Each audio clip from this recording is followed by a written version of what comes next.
The night watch begins the same way it always begins, climbing the observation platform with your instruments in hand while the rest of the palace sleeps. The sky above the Capitol darker and clearer than it has any right to be this deep into summer. Cicadas have finally gone quiet somewhere below, and the platform's worn stone still holds a little of the day's heat under your sandals, the only warmth left once the wind picks up this high above the rooftops. You know this sky the way another man might know his own family, every fixed star accounted for, every planet's expected drift already calculated for the season. Your work depends on that familiarity being complete. Tonight, like every night, you are here to notice if it isn't. The Bureau keeps this watch every single night without exception, because the sky is not, in this court's understanding, simply decoration hung over the world. It is a running commentary on the rain itself, and it is your particular burden to be the one who reads it first. An eclipse arrives unannounced, and someone must explain what it means for the throne. A comet trails across the dark, and someone must decide, carefully, how frightened the palace should be. You did not choose this responsibility so much as inherit the instruments that come with it. Star charts worn soft at the corners from generations of hands before yours, each entry in a hand you never met, watching a sky that has, until tonight, always eventually made sense. You remember early in your training, the one time you nearly raised an alarm over nothing, a bright wandering light you were certain was unprecedented, until your teacher, without any real irritation in his voice, pointed out it was simply a planet you hadn't yet learned to recognize at that particular point in its cycle. He told you, not unkindly, that the sky punishes carelessness in both directions, too slow to notice something real, and too quick to call something ordinary a sign. You have carried that lesson onto this platform every night since, weighing your own certainty against it before you let yourself believe anything unusual is happening at all.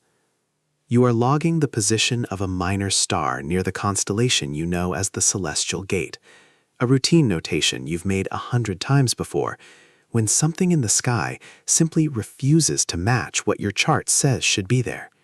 You look again, certain your own tired eyes are the problem. They are not.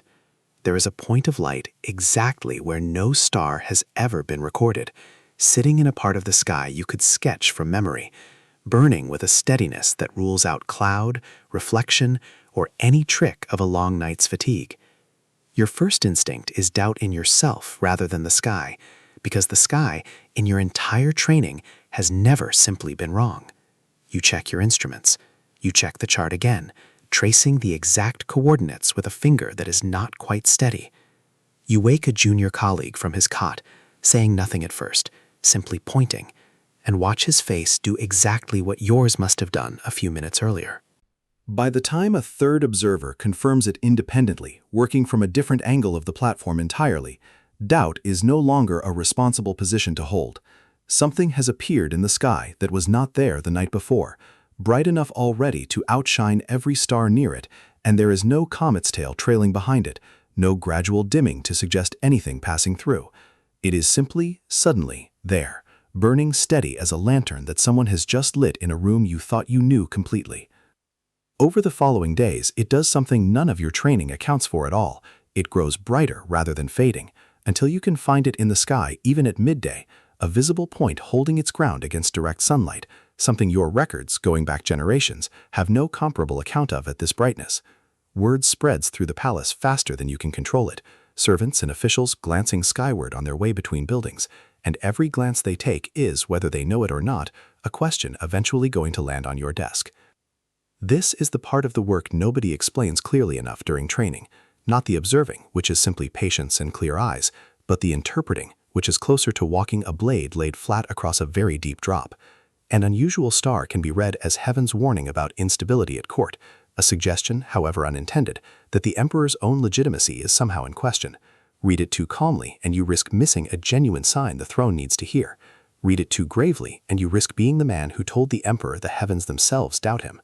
Either mistake, historically, has ended careers. Some of them have ended worse than that.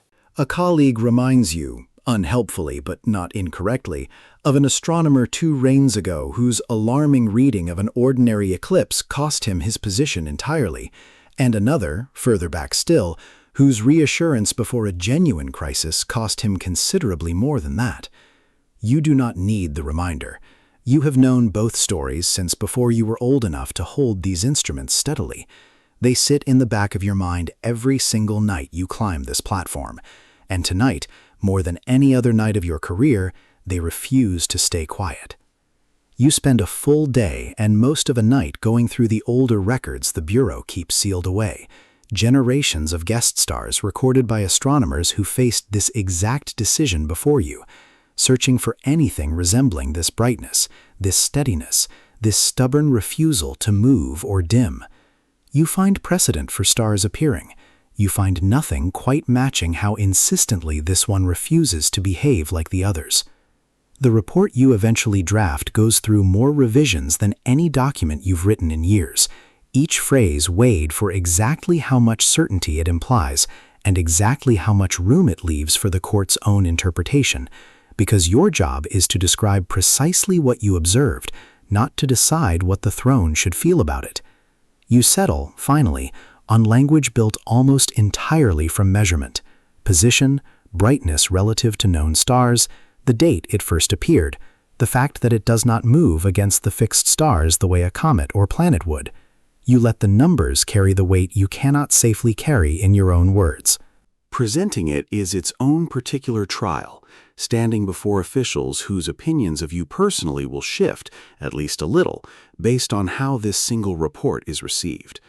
The hall feels smaller than it usually does. Faces you've known for years suddenly unreadable in exactly the way they've been trained to be. You read your findings in the same even, measured voice you've practiced privately more times than you'd care to admit, watching carefully controlled faces for any sign of how the report is landing. Someone near the front shifts their weight, once, and you force yourself not to read anything into it. The silence afterwards stretches longer than you'd like. Then, slowly, the room settles rather than tightens, and you understand, with the particular relief of a man who has just avoided becoming a warning to future astronomers, that your careful language has done exactly what you needed it to do. What follows is not the end of the work, but the real beginning of it. Night after night, you return to the platform to track the star's stubborn presence in the sky, cataloging brightness and position with a rigor that has, gradually and almost without your noticing, stopped being purely about political caution and become something closer to simple, genuine wonder. You have never in your life watched something this large happen for the first time. Very few people, in the entire history your records stretch back through, ever have. 23 days pass before it finally fades below what direct sunlight allows the eye to see, and even then it does not disappear from the night sky, remaining visible after dark for longer than any comet or star anyone currently living has ever tracked. You keep recording it anyway, night after night, watching it dim by careful degrees, because some part of you that has nothing to do with duty simply does not want to stop watching until it is entirely, finally gone. On the nights it's clearest, working alone on the platform long after your colleagues have gone to rest, you let yourself think about what it actually means that something this vast could simply appear without warning, burning in a part of the sky you'd have sworn, only weeks earlier, you understood completely. You think, too, of your old teacher and the lesson about carelessness in both directions, and wonder whether even he, in all his years on this platform, ever stood beneath a sky doing something this far outside everything he'd been trained to expect. The sky you inherited from generations of astronomers before you turned out to have room in it for something none of them ever recorded. You wonder, quietly, what else it might still be holding, waiting for someone patient enough and awake enough on the right night to finally notice. Eventually, the star fades past even what your sharpest instruments can hold on to, and your final entry closes a record that took the better part of 2 years, start to finish, to complete. You do not know, writing that last line, that you have just finished one of the most carefully documented astronomical observations that will survive from anywhere in the world for this century, or that anyone beyond this court's own concerns will ever read it again. For nearly 900 years, your records sat largely unconnected to anything, a precise, disciplined account of a strange light in the sky, filed alongside centuries of comparable entries kept by astronomers whose names, like yours, were never especially important to the record itself, only the numbers they carefully wrote down. Then, in the early 20th century, astronomers using telescopes your own instruments could never have imagined found an expanding cloud of glowing gas in almost exactly the position your charts describe, and worked backward from its measured rate of expansion to the approximate century it must have begun exploding outward from a single point. The math pointed unmistakably to the same years your careful, cautious report describes. That cloud is known today as the Crab Nebula, and the star that created it did not simply vanish the way you assumed it eventually had. At its exact center, astronomers in 1968 discovered the collapsed, impossibly dense remnant of the star itself, spinning on its axis roughly 30 times every second, still faithfully broadcasting a signal into the dark space around it, 900 years after the light that first announced its birth reached your eyes on a summer night you never expected to become historic. Modern instruments can now measure that signal precisely enough to confirm what your own measurements first suggested, that this object's story really did begin exactly when, and roughly where, your report always said it did. Modern astronomers now call the object you recorded a supernova, the explosive death of a star so massive that its collapse briefly outshines an entire galaxy. And your report is one of only a small handful of historical observations detailed and precise enough for scientists centuries later to confirm exactly when it happened. You never knew what you were actually witnessing. You knew only that it mattered enough to record exactly, carefully, without letting your own fear or wonder distort a single measured number. That discipline, more than anything else you wrote in your career, is the reason anyone today can look at the Crab Nebula and know precisely to the year when the light inside it first began.